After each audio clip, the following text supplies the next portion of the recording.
leadership. Thank you for your support. I want to thank Chancellor Gilliam for welcoming me here to UNCG. I want to thank the college Democrats who've been part of this program. Catherine Detweiler, thank you. Zachary Wiggins, who reminded me that he met me to vote. I thank Senator Kay Hagan, who served you so well, for coming out here. North Carolina, you got a lot on the line. We do. You can have a new governor in Roy Cooper. A new attorney general in Josh Stein. A new treasurer in Dan Blue. They represent a face of North Carolina to all of America. And you can have a United States Senator in Deborah Ross. And I hope you know. I saw where Deborah's opponent the other day said, it's very rare. He said, basically, vote for me, and I promise you I will not do my constitutional duty. That's right, that's what he said. He said, vote for me, and I will not confirm a single judge if Hillary's elected president.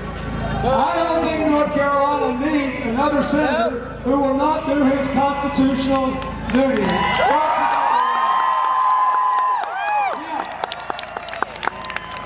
The only other thing I want to say is this. When I was your age, believe it or not, I was one. And I do want to thank you for not eliminating my demographic entirely from this crowd. There are a few old gray-haired white guys in this crowd. But when I was your age, North Carolina, to people like me growing up in Arkansas, represented the future. Great universities, a great future. People working together across racial lines and other lines that divided us. And we really believed that you would lead us there. And we all know what happened.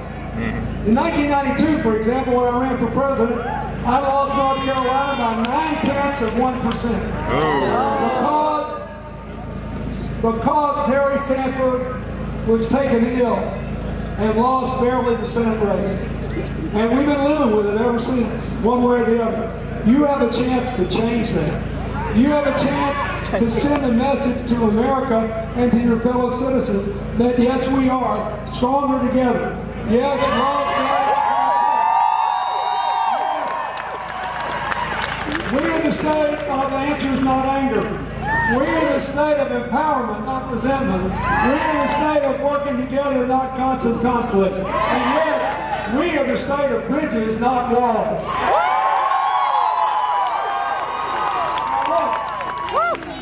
It's close, it always is. And in the eastern part of the state, we got a little extra drag because you got a disproportionate hit in Hurricane Matthew. And a lot of people are just trying to put their lives back together. And we're working hard to help them go to the polls. But every single solitary vote matters. And this is the last point I want to make, and it's almost psychological as well as political. We have seen the stark differences between two candidates, two philosophies, two approaches to life that actually goes on inside most of us every day. I mean, think about it. When you wake up every day, it's like your body has scales inside. And there's hope over here and fear over there. There's resentment over here. And yearning to be free of that and to be empowered to create a new tomorrow. We all live with it. And it's manifest in this campaign in stark terms. Look at this crowd. Look at this school. Look at your future. America is the best positioned big country in the world for the 21st century.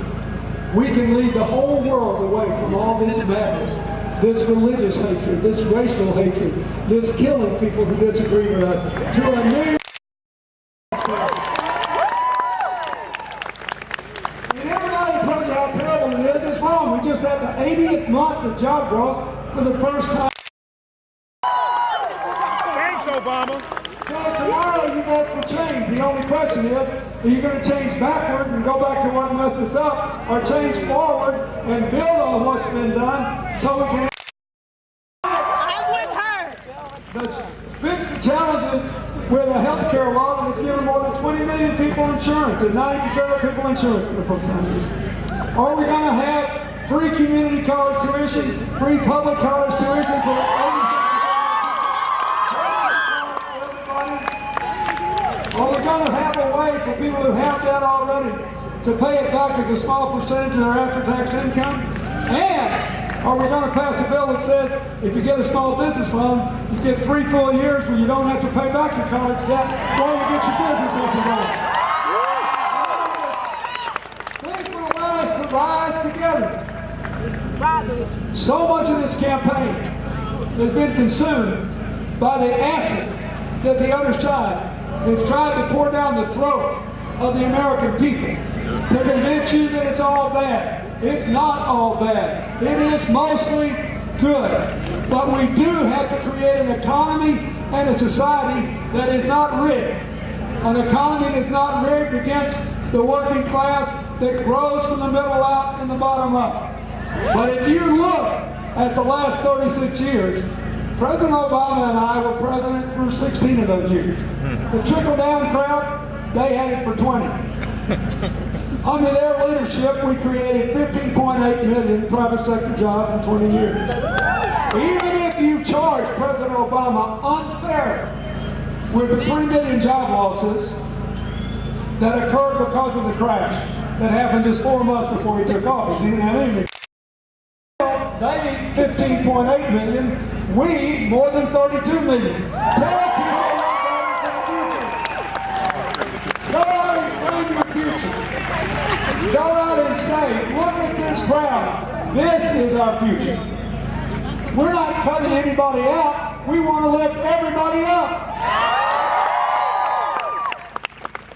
I've been so proud of Hillary for saying everywhere in this country, even the people that aren't voting for us because they feel down and out and left behind and forgotten, and they believe they just want to vote for somebody who's mad at the same people they are, instead of having an answer that will allow us to ride together, I'm coming back for you too. Because we believe in change forward. We believe America needs everybody. We believe we can all rise together. That is what this is about. You are defining the future and character of your state and your nation for a generation. And lucky you, you've got not just a presidential candidate who's the best change maker I've ever known. You have a great candidate for the Senate, a great candidate for governor, a great candidate for lieutenant governor, you can present a face to America and the world that everyone will want to follow, but it all comes down to who votes. Veterans for Clinton! It all will come down to who votes. So I will say again, I think Hillary has proved by enduring what she has endured to be president. I think she has proved by achieving what she's achieved in every single role of life when she walked out of law school and walked away from the big money and walked into South Carolina to get African American teenagers out of prisons with a dog. Walked to South Texas to give long excluded Mexican Americans the right to vote.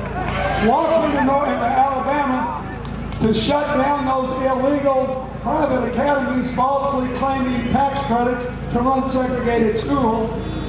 Walked up into the mountains in the Ozarks to give poor working people the first access to legal services they ever had. From that day to this, every single job she ever had, she tried to find a way for us all to rise together. So, send them the signal tomorrow that North Carolina is the stronger together state. North Carolina represents the future of America and, God willing, the future of the world. North Carolina will not give in to anger, it will choose answers. It will not give in to resentment, it will choose empowerment. And it will choose stronger together. God bless you. Go get those votes.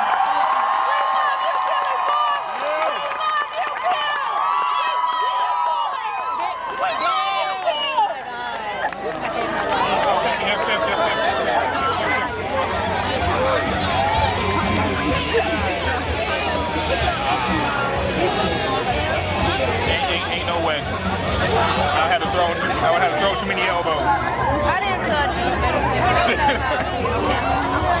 you.